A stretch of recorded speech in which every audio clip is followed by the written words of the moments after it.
بسم اللہ الرحمن الرحیم۔ قیام امن مومن کا فرض ہے۔ خطبہ جمعہ سیدنا حضرت خلیفۃ المسیح ثانی رضی اللہ تعالی عنہ، فرمودہ 30 جون سن 1922۔ قسط اول۔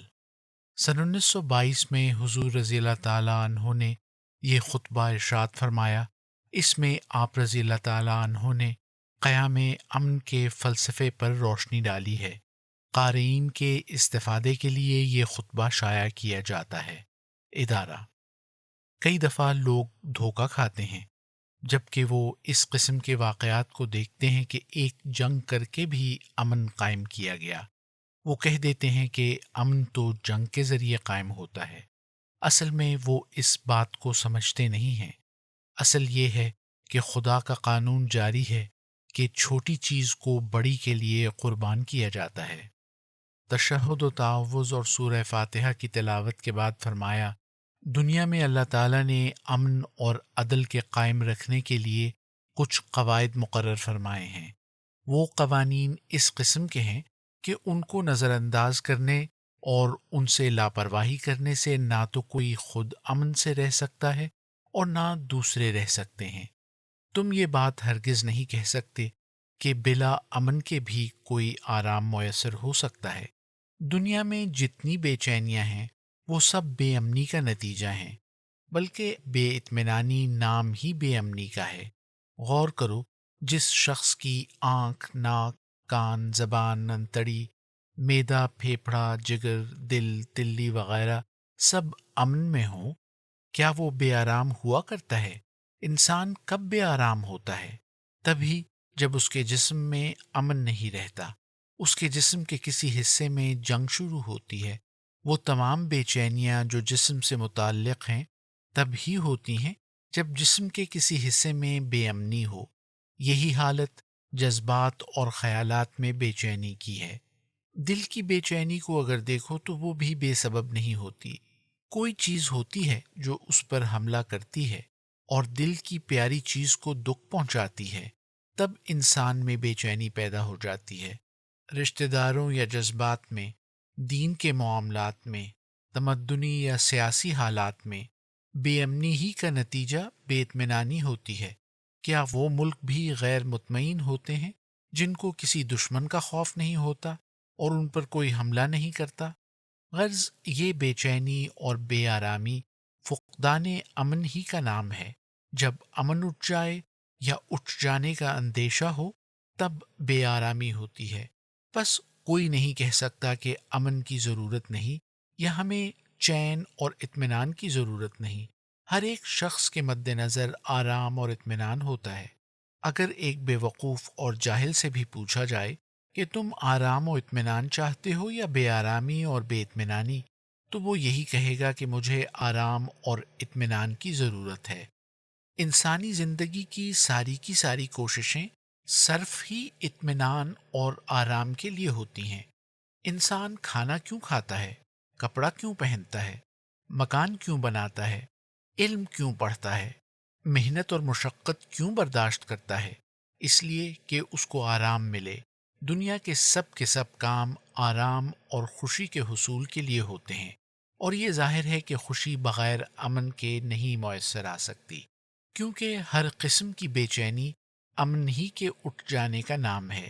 اس لیے انسانی کوششوں کو وہ شخص لغو قرار دیتا ہے جو کہتا ہے کہ امن کی ضرورت نہیں۔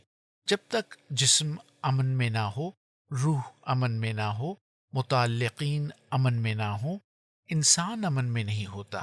کسی حصے میں بے امنی ہو تو انسان بے امنی کی حالت میں ہوتا ہے۔ بس امن کا قائم رکھنا ضروری ہے۔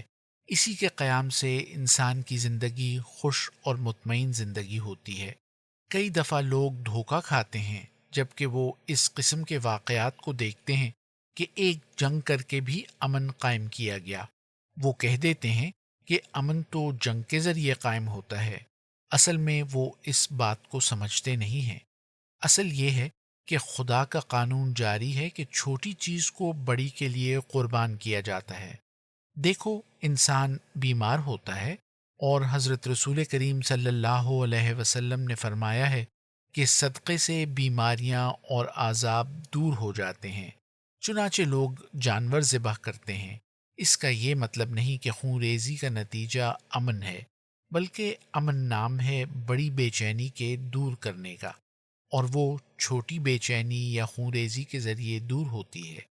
ایک ملک جو دوسرے کے مقابلے میں اس لیے اٹھتا ہے کہ اس پر قبضہ کرے، اس کو اپنے پیروں تلے روند ڈالے اور وہاں کے لوگوں کو اپنا غلام بنائے، اب ظاہر ہے کہ غلامی ایک بڑی مصیبت ہے، کیونکہ اس میں روح اور جسم دونوں پامال ہوتے ہیں۔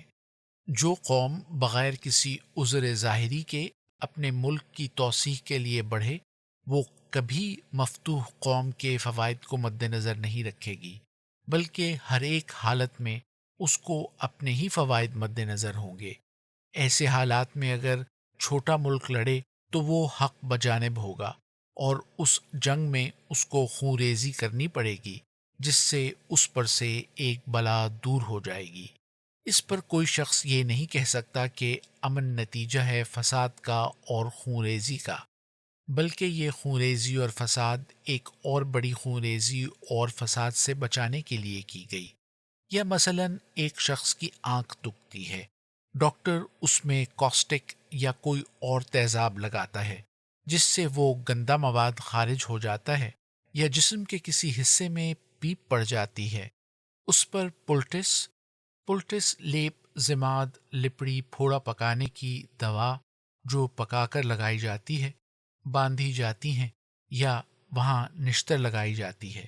اس کاسٹک یا نشتر یا پلٹس کا نتیجہ صحت نہیں، بلکہ ان کے ذریعے جسم میں ایک خراش پیدا کی گئی ہے، جس نے جسم کو مرض کے شدید حملوں سے محفوظ کر دیا ہے۔ مگر لوگ اس بات کو نہیں سمجھتے، شاید وہ امن کو ضروری چیز نہیں سمجھتے۔ جنگ وہیں کی جاتی ہے جہاں جنگ نہ کرنے کی صورت میں ایک بڑی جنگ سر پر پہنچ جائے۔ رسول کریم صلی اللہ علیہ وسلم کے خلاف مکہ والوں نے منصوبہ کیا کہ آپ سے ایک مذہبی جنگ کریں، اور چاہا کہ ایک خدا کے بندوں کو اس کی عبادت اور بندگی سے ہٹا کر بتوں اور مردوں کے آگے ڈال دیں۔ اب وہ شخص جو بعث بعد الموت پر ایمان لاتا ہے اور جو یقین رکھتا ہے کہ روح مرتی نہیں بلکہ ہمیشہ زندہ رہے گی، اور یہ زندگی اس آنے والی زندگی کے مقابلے میں بہت مختصر ہے، وہ کب گوارا کر سکتا ہے کہ یہاں خدا پرستی کو چھوڑ کر بت پرستی اختیار کرے؟ اس کی نظر میں اس دنیا کی کچھ بھی وقت نہیں ہوگی۔ وہ خدا کے تعلق کے مقابلے میں ہر ایک تعلق کو موت خیال کرے گا۔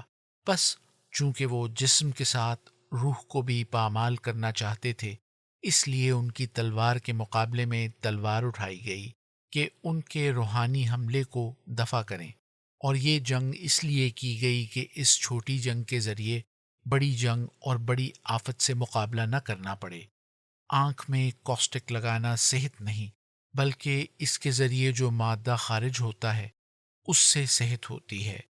پلٹس یا نشتر سے صحت نہیں ہوتی، بلکہ اندرونی فساد کے مقابلے میں ایک چھوٹی خراش پیدا کی جاتی ہے جس کے ذریعے فاسد مادہ خارج ہو کر صحت ہو جاتی ہے۔ بس یاد رکھو کہ بعض دفعہ چھوٹی جنگیں بڑی جنگ سے بچنے کے لیے کی جاتی ہیں۔ اس سے یہ نہیں سمجھنا چاہیے کہ فساد بھی امن کا ذریعہ ہے، یا امن ہی ضروری چیز نہیں۔ باقی آئندہ انشاءاللہ۔